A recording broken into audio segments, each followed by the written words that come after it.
The subject that we're here to address today is a difficult one and very hard to talk about, even amongst small groups of people. Over the last decade, there's been an ongoing investigation into the epidemic of rape within the U.S. military. An estimated 30% of service women and at least 1% of servicemen are sexually assaulted during their enlistment.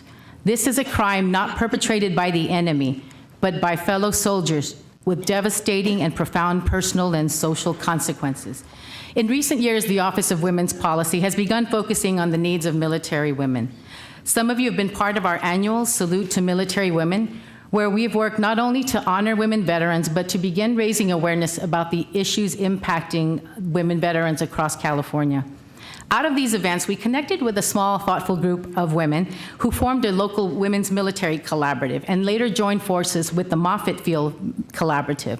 That collaborative addresses the needs of women veterans and their families. Together with the Tri-County Military Collaborative, we're very proud to host today's event, and it is our hope that the information we share today will inform your policymaking, programming, and practices within each of your organizations to improve how we serve veterans and survivors of MST and their families. We want to move now into our panel presentation, and we're so honored to have 3 women veterans who are really leading grassroots efforts across California about the needs of women and survivors of military sexual trauma.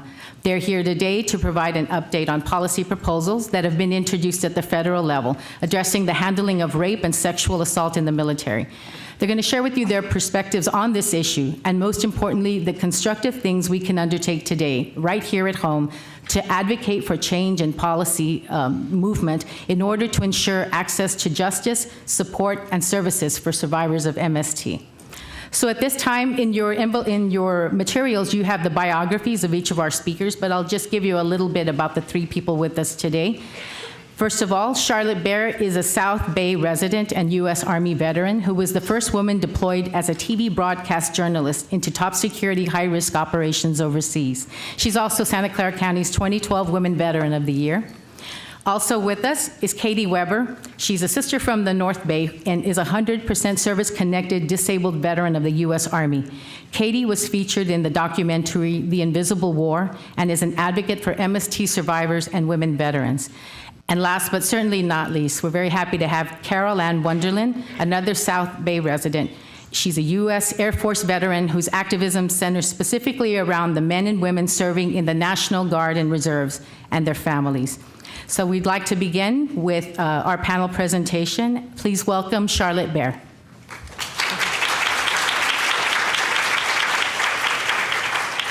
So good to see you all here. Thank you so much for being here. Hua. Hua.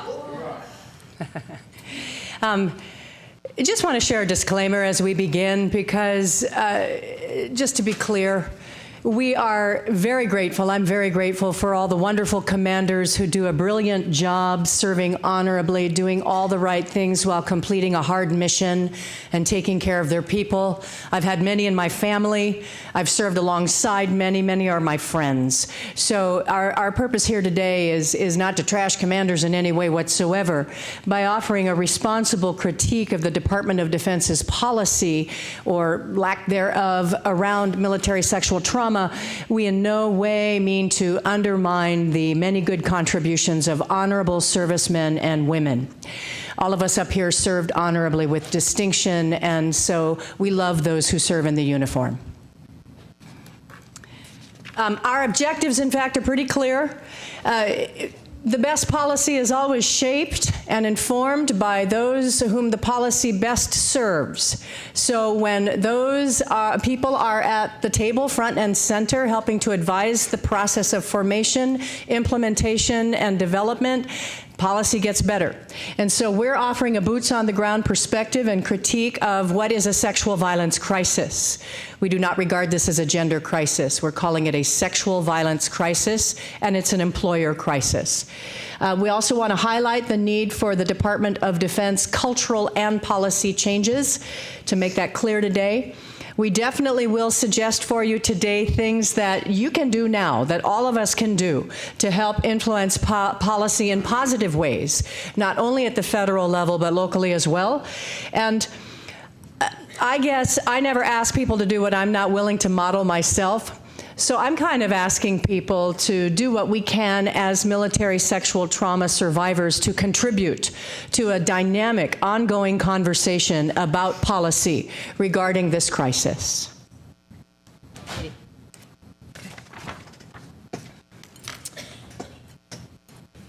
Hi, everybody. So our next slide, just some statistics here. MST is a violent crime crisis. In 2012, there were 26,000 reported cases of sexual assault in the military. 15% of new recruits have prior records of sexual assault, which is 2 times that of the civilian communities. 67% of military women don't want to report, according to the Department of Defense's annual report.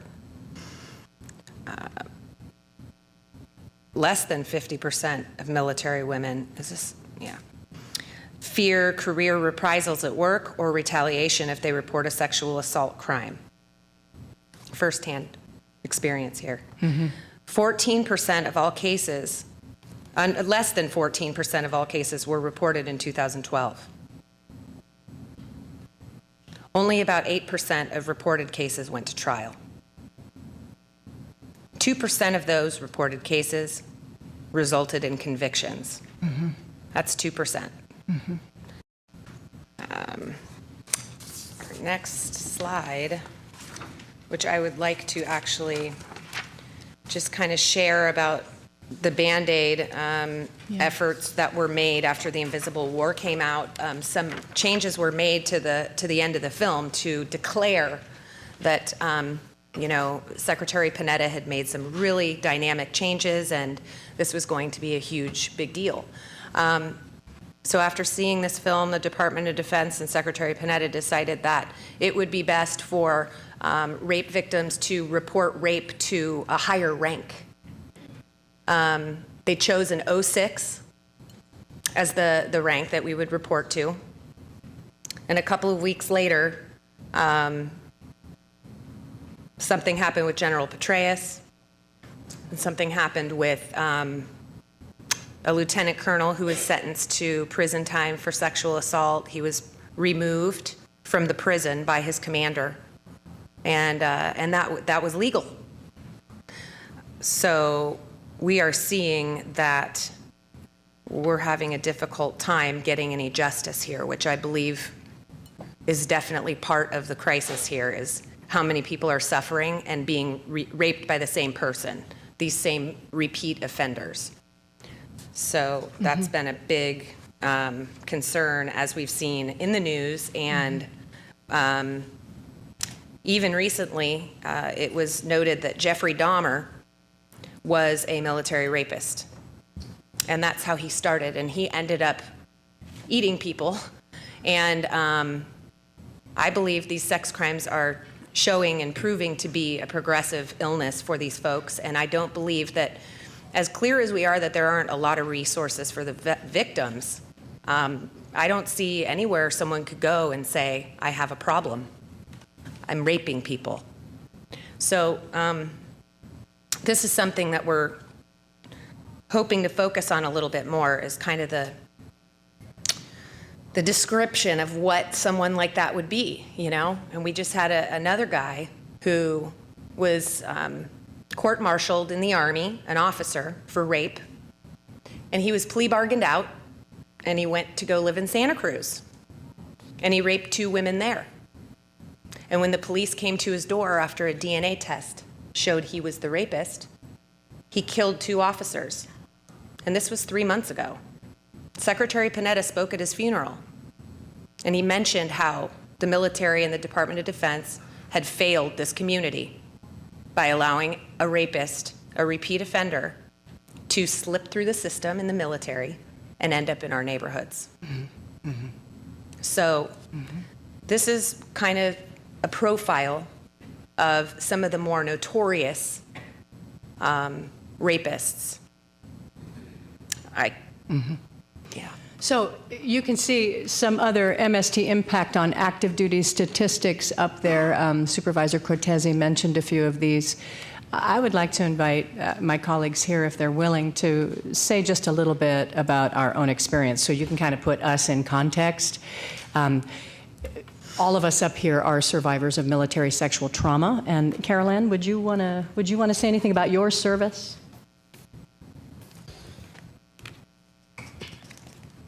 So I am an Air Force veteran, and during my time in the service, I was a bit surprised about things that I've seen, but probably not more surprised in my recent years as an employee in the Air Force.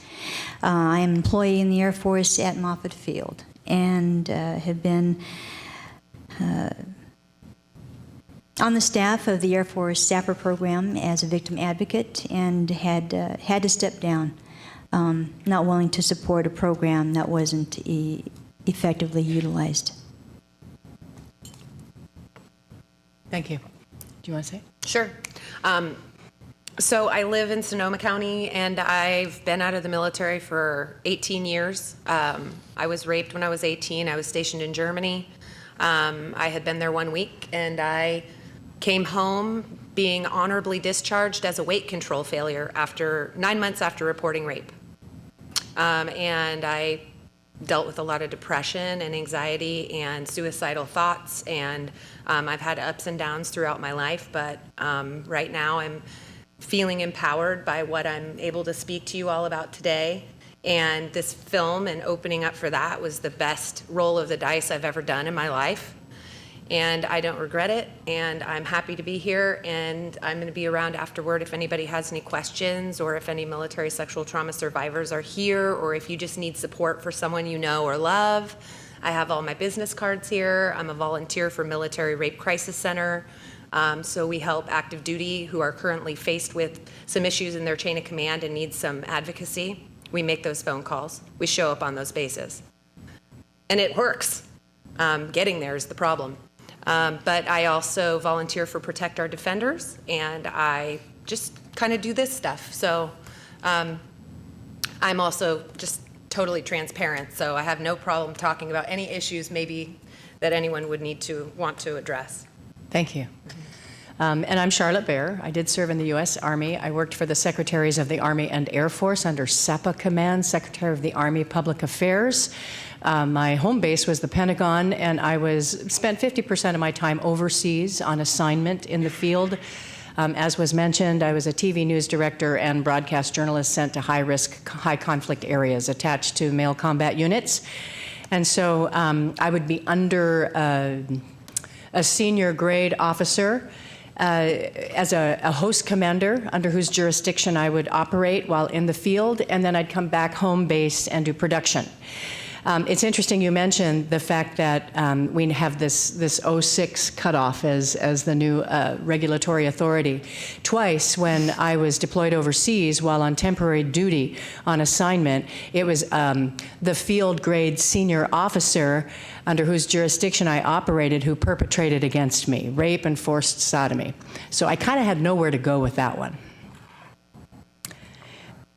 I want to spend just a moment now, and I really like to ask Carol Ann to kick off with this. Some of the field responses to education. We've heard a lot about the Department of Defense is doing education. What are we hearing about that? It's interesting. I know that in all the DoD services there is a sexual assault prevention reporting program. I have attended a few of them, and what's interesting is that you'll see on the screen that typically, what you read here, the target audience of 18, 25-year-olds, interesting because our chief of the SAPR program is not 25 years old. So how effective is the education focused on for that age group? Part of the Air Force SAPR program is a bystander training. And the basis of that is it's really geared towards a buddy system.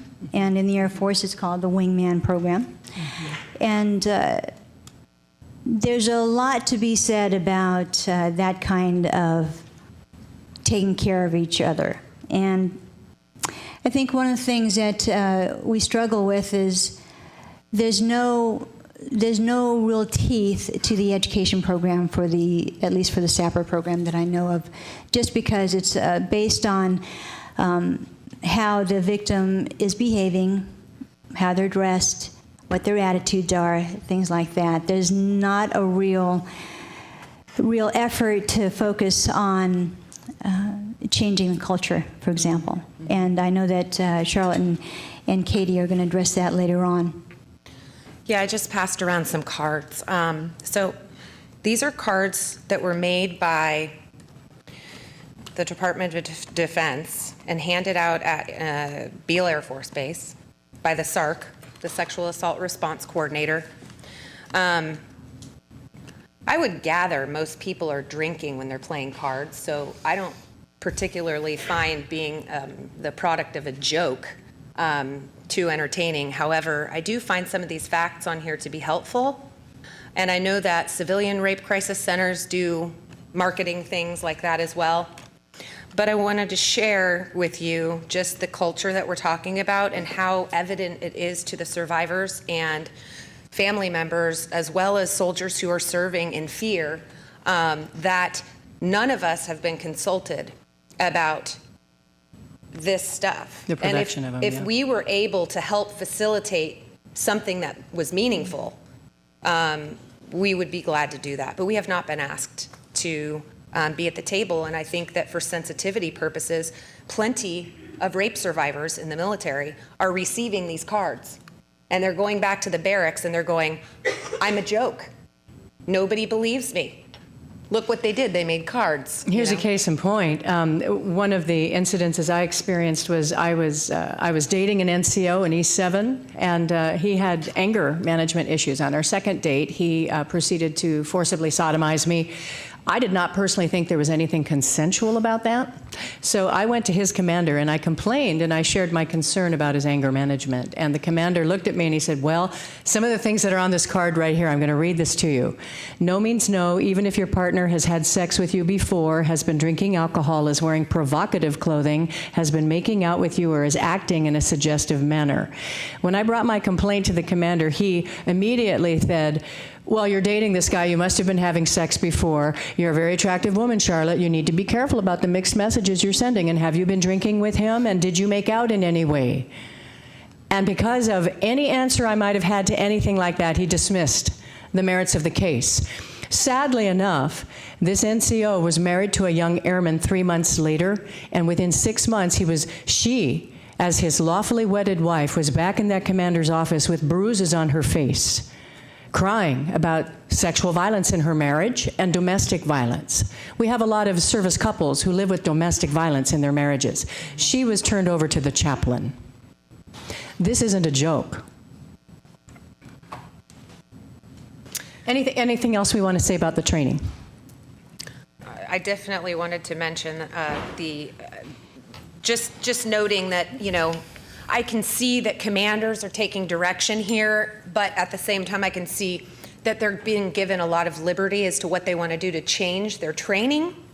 And so I've been invited to a couple of active duty screenings myself, and they're a great idea for a survivor to be there when you're watching The Invisible War and then be available to you to ask questions and discuss exactly what we're talking about. Those soldiers reported to me directly, and then now I'm hearing through others that they appreciated that so much. It wasn't a PowerPoint presentation, it was engaging. And it was about facts. You know, it was factual evidence about the culture, the history, and what's going on right now. And then we were able to inform them in uniform about some of the legislative things we have on the table right now, so that because they're voting Americans, they can do something about it, you know, and that's been great. That's been very healing for me as well, to be able to go into a room of E7s and above. So much testosterone in the room, I couldn't even breathe first. You know, 70 guys. And for me to go in there and just be real and then leave there with them shaking my hand and thanking me, that was a gift, because I never got that when I reported my rape, and I didn't get protection from my rapist. So doing that was huge, and I'd love to do it again and again. Yeah, and what's different about that is different from the ancillary training that you're aware of. How do those go every year? Well, so ancillary training is not taken seriously, and then especially the SAPR program. You know, on a drill weekend, you can expect to see that most of our uniformed personnel, Guard and Reserve, they're there to get their training for their job, to get better at it, and ancillary training are those kinds of things that are incidental, that are normally just put off to the side. And we're lucky. There are some programs considered ancillary that get even addressed on a drill weekend. But in terms of the SAPR program, part of the bystander training that's included, it doesn't really speak to the audience outside of the 18 and 25-year-old. That's one. Mm-hmm. Doesn't address leadership and their powers of influence in that. And it just really just focuses on a small population, and how are we supposed to be training them up in the ranks with an education program on sexual harassment that doesn't address the power of influence from senior leadership. Mm-hmm. I'd like to see some change there, that's for sure. One other thing is that SAPR program is considered ancillary training. It would be nice if at some point in the military education system that this kind of topic is more integrated into the forming of the whole person concept that we talk about so frequently in the military. So it isn't just some add-on program that we're required to learn. It's actually part of who we develop in ourselves as airmen, enlisted folks, and officers. So that would be something we plant the seed today and talk about as we move forward about creating legislation that also transfers into legislation, instructions, regulation for the military. Yeah, nice. So one of the reasons that we're even here today is there's been a lot of development in the last year. I sat down with Lindsay Sin yesterday, and we were scrolling through various websites, and a real good one is the Service Women's Action Network. I really love those folks. And we counted 28 legislative items that have been brought before the House and the Senate within the last year that have to do with military sexual trauma-related issues. Very few of those have been accepted. So the other thing that happened the last year, Katie can tell you more about it outside after the event, is The Invisible War achieved an Academy Award nomination. It also achieved, 20 other huge film accolades, not only within our borders, but overseas.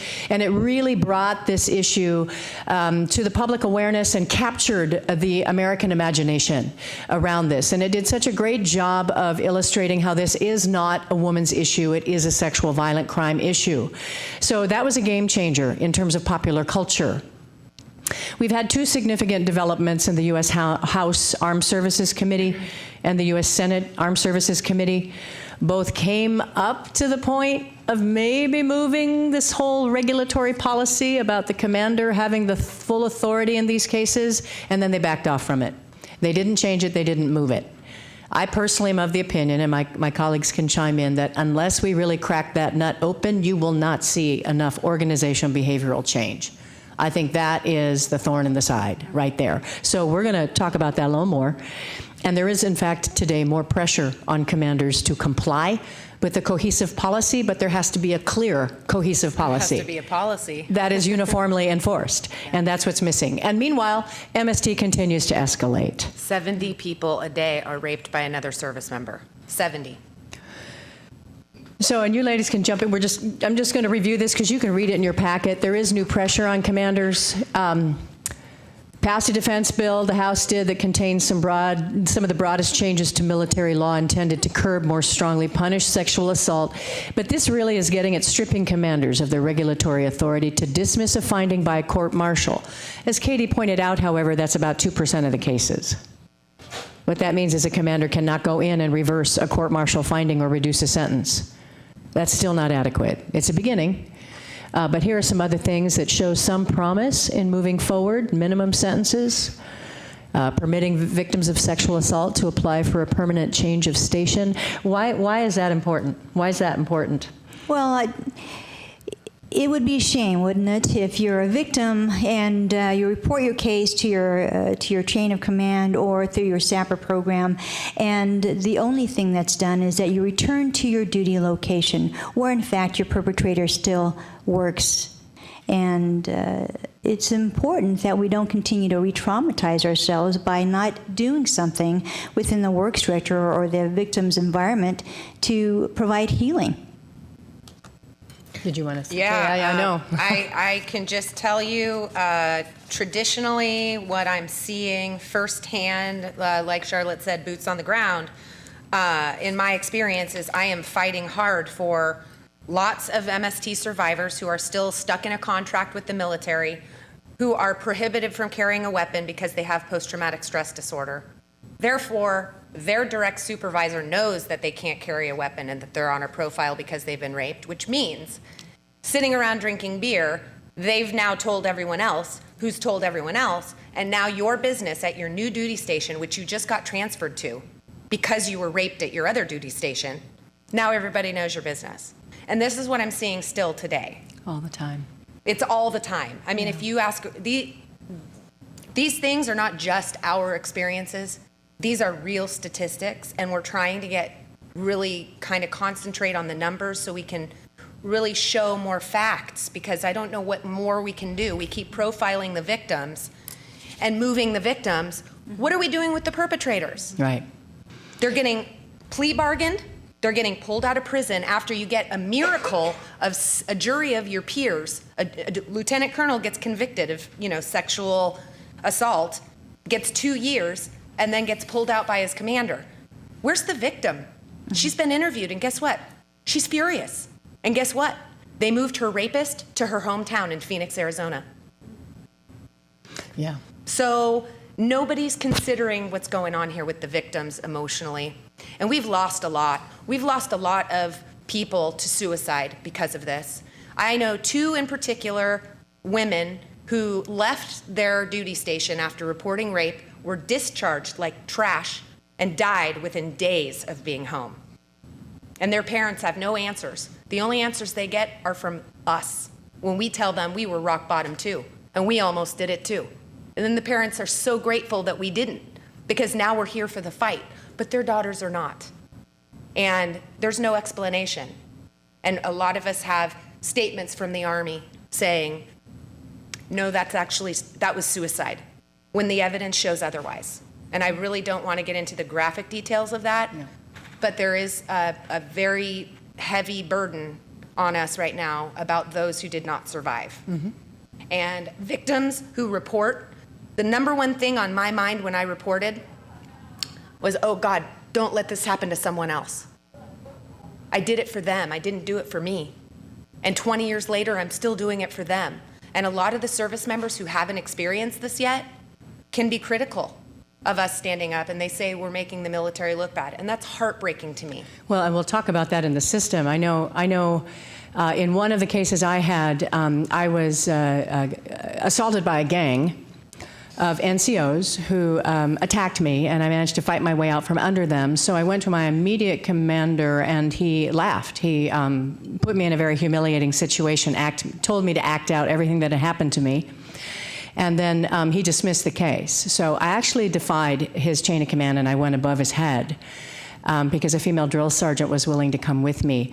And that battalion commander was willing to entertain the case, and he said I had to go find corroborating stories. So my first assignment as an Army reporter, I had to go get 5 other women to tell me their stories of sexual assault to prove to a battalion commander that it's really happening on his base. So we did. I got it. And then, fortunately, those people were brought to a court-martial trial. That battalion commander did decide to do that, and those men were dishonorably discharged. They had systematically raped many, many training cycles of women for years. And the immediate commander was removed to another post without further disciplinary action. So, we're starting to get at this issue a little bit legislation-wise. I'd like Carol Ann to start by talking about this new next thing about addressing retaliation, because that's just as bad as the assault itself. Really hits home. So, and by the way, I do want to acknowledge the MST and CST survivors who may be in the audience today. And so if any of this resonates with you and you identify with it and you're needing to talk with any one of us at the end, and for those of you council members, those in government, take note. And hopefully you can assimilate some of these experiences into your own advocacy. So in terms of retaliation, you know, we see what's happening on a national level, but you're probably all here today because you know that it's happening in our own backyard. So I am witness to, as well as privy to, cases in the local area in a unit that I belong to. And retaliatory actions are alive and well. Mm-hmm. So part of my own motivation to be here today is because I am witness to and have personal contact with a member of the unit who her entrance in the SAPR program was she was reporting an incident that happened 2 years prior to her reporting to the wing. Unfortunately, it wasn't a believable story for the leadership. And so within the leadership itself, there was a questioning of whether or not the story was true, because it did happen 2 years ago, and they were trying to identify it. But here's the thing, is every attempt that she's made to cooperate with managing her care during this time required a lot of reporting to the command, even when she was not there and getting her treatment. She was still required to report pretty frequently, in fact daily, to make sure that she was checking in. Can you imagine going through a treatment program and having to report, interrupt your time treatment to have to call in and say, I'm here? Then she's returned to the unit and she's made to do some things that are just not part of her AFSC, her job. There have been a lot of fallout from her reporting under the SAPR program. And I'm sure that some of you know of the recent MEC investigative reports that have gone on. So retaliation has been evident in that hearing. You can see it, you can hear it, and believe it for yourselves. That is actually going on.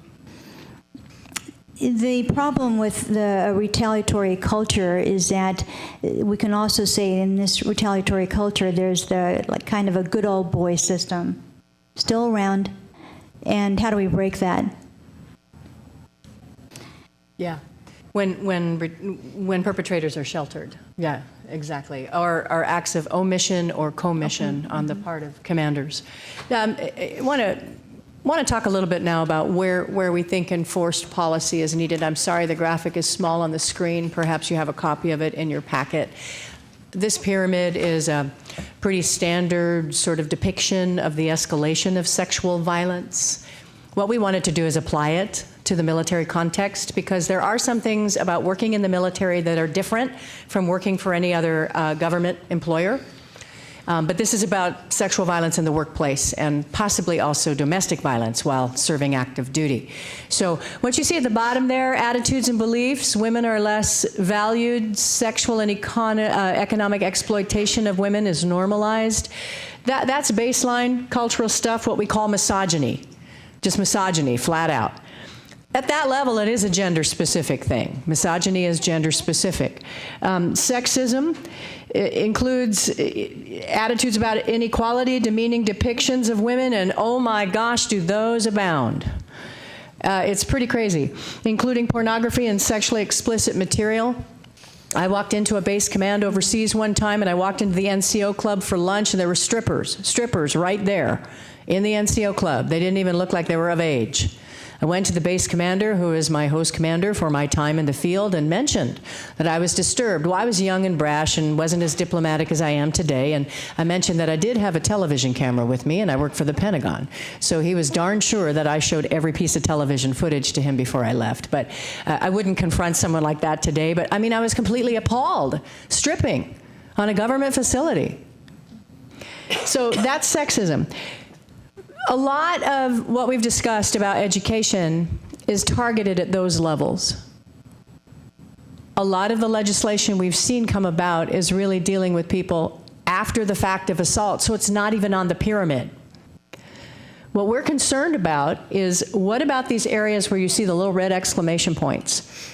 There's a point at which there has to be an alternative to turning things over to the commander's discretion. I don't care what's on paper. If it's on paper, it needs to be enacted. If it's not on paper, we need to hunker, and we need to get down and form policy and implement it fast, because this is the area that's missing in a lot of the discussion. Ladies, what are you thinking about this pyramid? I'm thinking, I'm looking at invasion of space. And I know exactly what this means. Imagine you are that person on a profile and you're home and you're not drilling with the unit, and seeing people in uniform triggers you, because now you don't know who you can trust. Everyone's wearing the same uniform. It's who's the wolf in sheep's clothing. You don't know. And you become paranoid, and this is something that happens after you're raped by someone you don't expect to be raped by, that lives next door to you and that you have to see every day. And I have seen them be allowed to have access to soldiers' bedrooms. They have keys to their room. These are supervisors. So they've got access to their bedroom. They can call them at all hours of the night, and there are no consequences. And this form of harassment can actually convince somebody they're going to get raped again, and you're on hypervigilant alert where your adrenal glands are going off 24/7, and you get physically ill. And it happens throughout the rest of your life once that cycle starts. The longer you live like that, the more difficult it is to get it out of you. So I'm living proof and still trying to get that out of me, but I tell you what, if one thing happens and I get a little butterfly in my stomach, my face starts sweating and I shake, and it lasts me for days. And I can't get rid of it unless I run on the treadmill, or get the energy out of me. But those are your adrenal glands telling you, fight, flight, or freeze. And that doesn't work in your everyday life. No. Yeah, you make a good point. I know of a few female still serving veterans working in a male-dominated career field, and where teamwork and camaraderie is expected, but where do you draw the line? What can you share in terms of weapons or equipment? Can you just take it because it's there, because someone's wearing it and they don't have theirs, so they'll just take somebody else's? So there's where do you draw the line in terms of who you can touch, who you can slap, who you can... And again, I have concerns about the women veterans who are working in a male-dominated field where if two guys gesture and slap each other in the butt or whatever, and they can do that to a female veteran because they're in the same field. Well, and I'm speaking only of the woman's experience now. I'm not going to speak on behalf of men, but I just think about this. I think, where these exclamation points are unfortunately what we hear from the veterans community all the time. Our own experiences are only amplified manifold by what we hear from the veterans community about what happened within those parts of the pyramid, those points of escalation where someone felt trapped, there was no way out. I have to ask, would we say to a female doctor, a female EMT, a female police officer, a female firefighter, oh, you need to expect that anywhere on this pyramid is an occupational hazard because you've chosen to serve your community or your country in this way? It doesn't make any sense. So why would we ever say that to a woman serving in the military? That's exactly what the folks who filed the lawsuit in the Invisible War heard back. That was overturned because rape is an occupational hazard. So this is a really good graphic to refer to for anyone who's working with domestic violence, sexual violence in the workplace, looking at it in terms of the military. We need to see coordinated DOD policy addressing this middle section that right now is kind of this big gaping hole in the way things happen on the ground. and I'll use that to dovetail into this. It's been said that what's a little bit different about working in a military unit is that it can be like an abusive family system. I'm not talking about a family of origin, but things that are characteristic of an abusive family system are these three components. You got cohabitants, 2 or more persons living and working closely together, and you depend upon each other for your survival, not just your occupational support.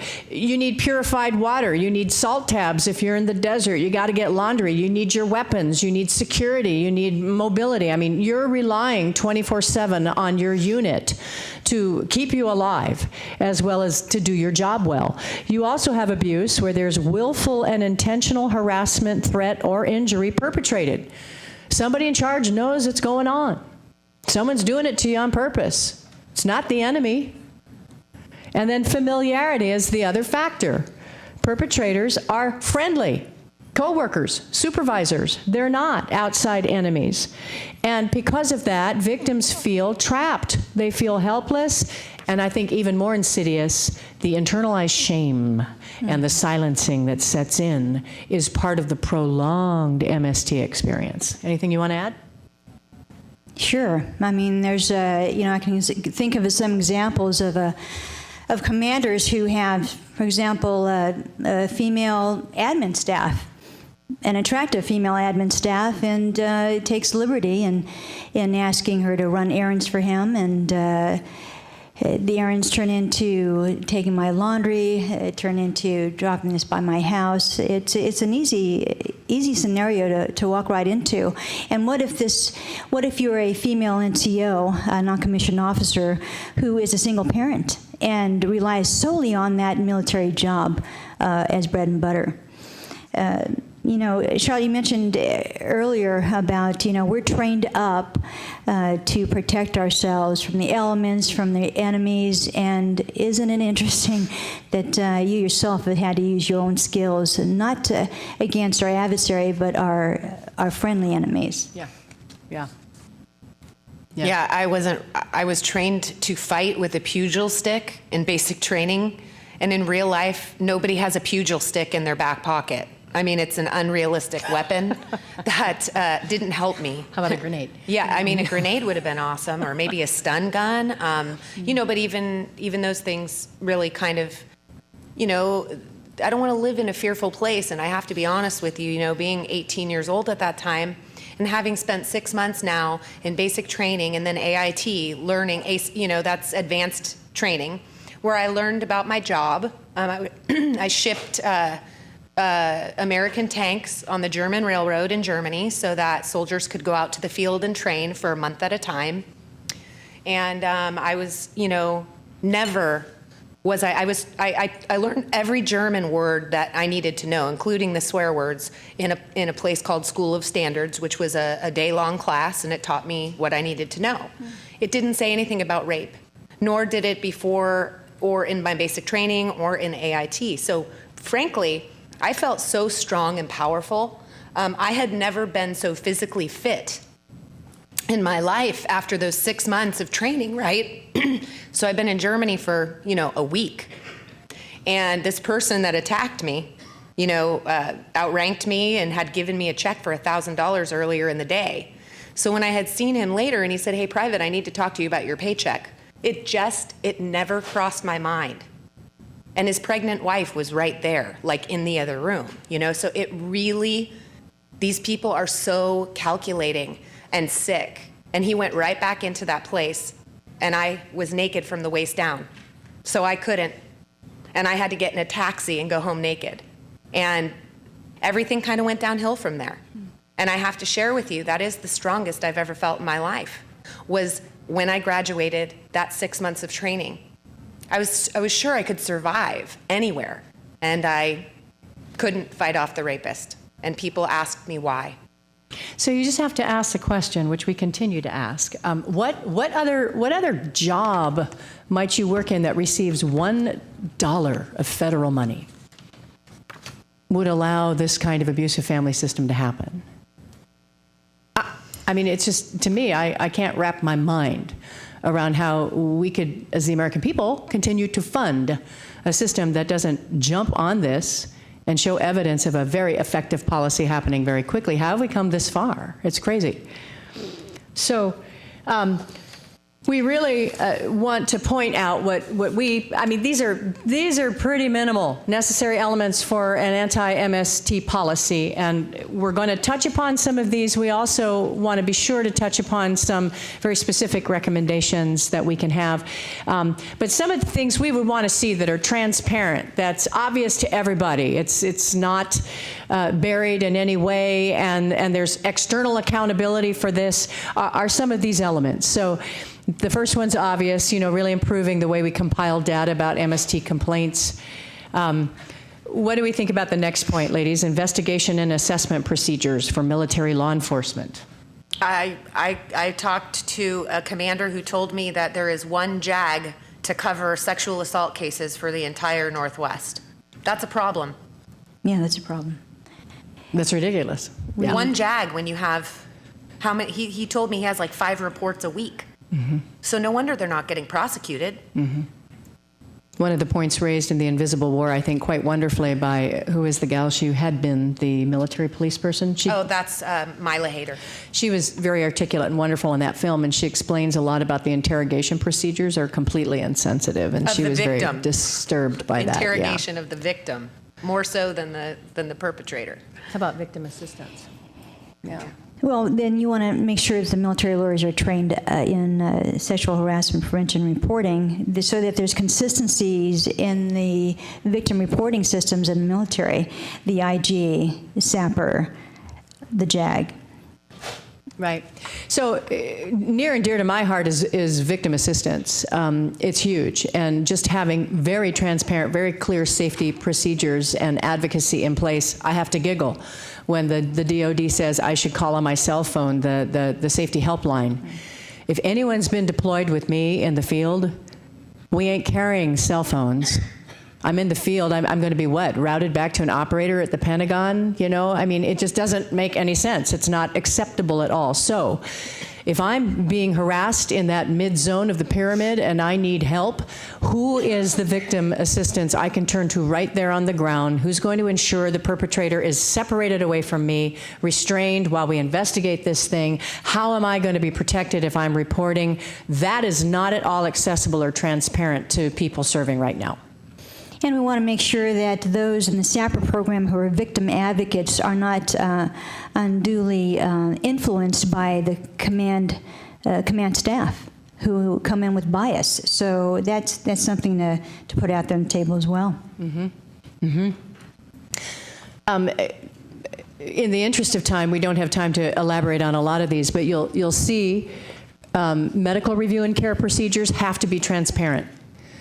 And I want to point out Ana Fortes, the U.S. Department of Labor in San Francisco Women's Division did a beautiful study with the VA on trauma-informed care, which is a really wonderful primer for people, facilities, healthcare providers, law enforcement, anyone to use in understanding how to better create a trauma-informed care sensitive environment. And that needs to be in the military as well.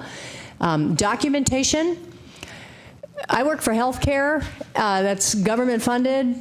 We have drop-in audits, random inspections all the time to ensure that people are complying with policy. Compliance, compliance, compliance. I think we need external accountability through documentation and random audits like that. Anything else you ladies want to add to this?